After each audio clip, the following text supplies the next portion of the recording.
What's up, JC? Wrong to Strong. And the objective of this video today is not to glorify the narco culture or my past experience as a drug mule, drug dealer, and trafficker. It is to educate those around me about not making the mistakes that cost me 17 years of my life.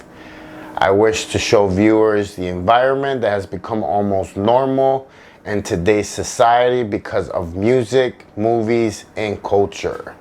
So,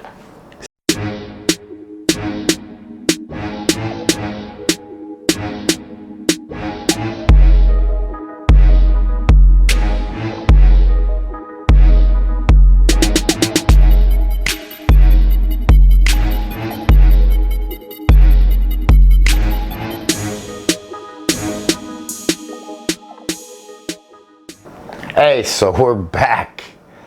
So today we're going to talk about the Sinaloa cartel. Back in the day when I started working as a trafficker, I started as a mule and obviously moved up to having my own stuff delivered to me, but that's another story. But back then it was all families working together. There was a couple of families that were working on their own. It was a very, very illicit business. There was a lot of money. There was a lot of influence, government-wise and everything. So, you know, it was the thing to do because a lot of these places come from very, very poor, small little towns. So that was the way they were making their money. We all know that Sinaloa is a state, and the Sinaloa cartel is based out of Sinaloa, Mexico. Culiacan, Sinaloa, Mexico. The Sinaloa cartel is in 17 states now. It reaches all the way out to South America, Central America, and Mexico. So it pretty much has ties even in Asia, Europe. It is all over the place. Sinaloa cartel and mission is to distribute drugs to everywhere. Europe, South America, Asia, it doesn't matter. That's their business. That's what they dedicate themselves to. That's what it is. It is ran like a corporation. So I know you guys have seen it a lot in the news and stuff like that. From my experience in the field, you know, the Sinaloa cartel uses a network of vessels, transportation routes. Its main goal is to traffic its product to different places. I mean, they use from cargo planes to submarines to shipping containers, fishing vessels, railroads, tractor trailers, cars, you name it. There is a wide variety of ways to get the drugs to where they need to get, because with demand comes supply. And that's what it is, guys. As long as there is demand in the United States or any other part of the world, there will be a supplier. And with that comes a lot of money and a lot of problems. How did the Sinaloa cartel evolve into the organization that it is today? The Sinaloa cartel is a successor organization from the Guadalajara cartel. A lot of people don't know that. The Sinaloa cartel was organized in 1989 after Miguel Ángel Félix Gallardo's capture, the main leader of the Guadalajara cartel. Back then, a lot of the guys that were the leaders of the Sinaloa cartel were involved with this cartel. He was captured, sent to a maximum prison, and could not keep control of his own organization. Who took control of the Sinaloa cartel?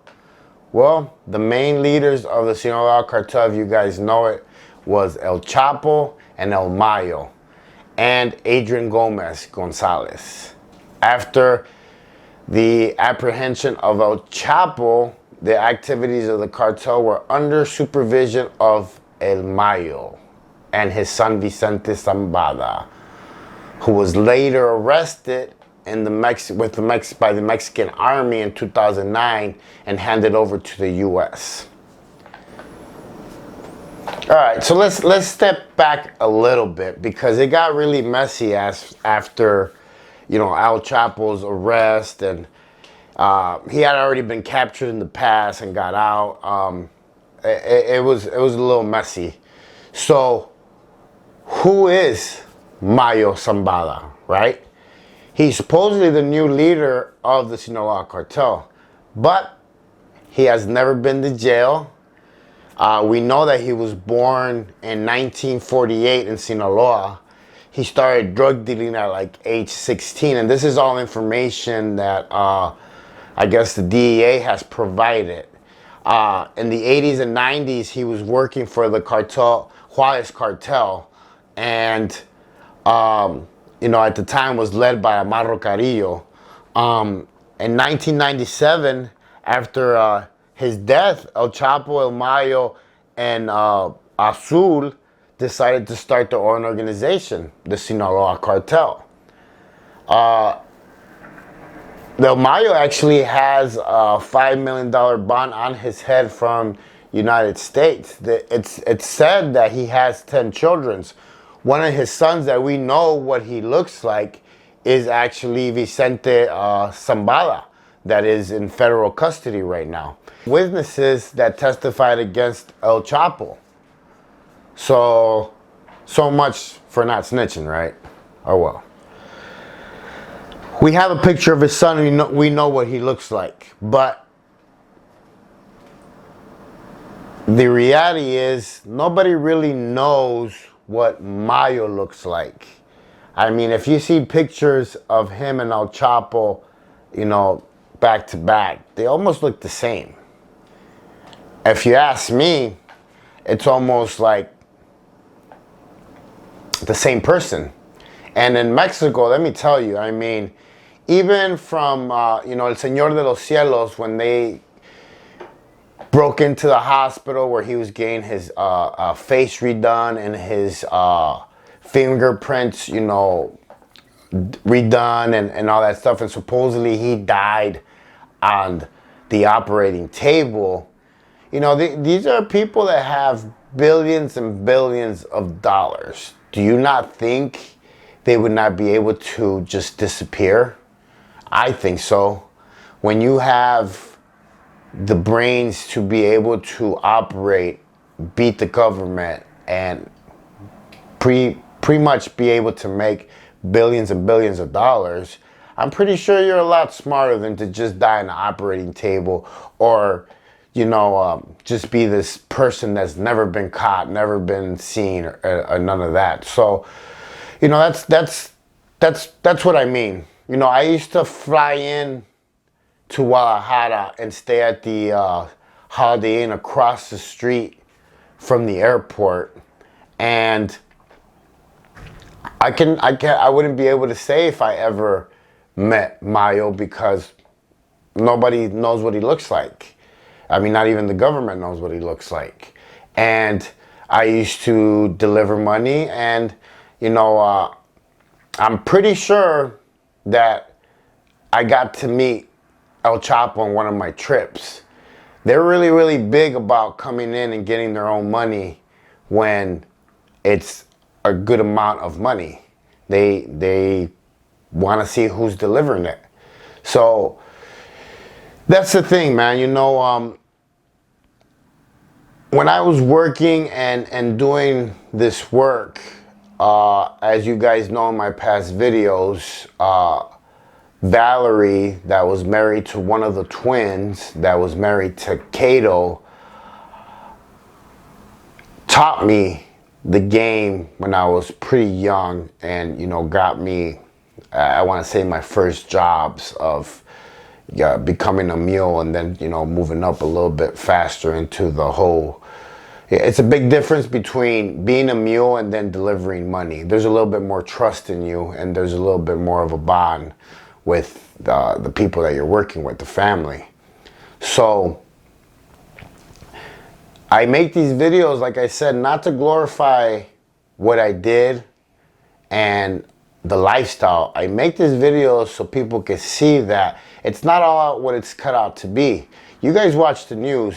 There's a lot of people dying. There's a lot of kids missing.